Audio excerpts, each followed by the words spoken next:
khairillah ya Ramadan, syairillah ya Ramadan, syairillah ya Ramadan, bil qabul wal ghufran.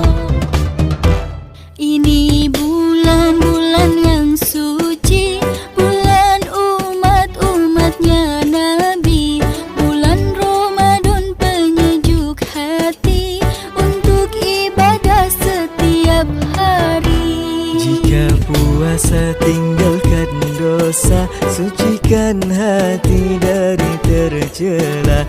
Adab di bulan suci yang mulia tidaklah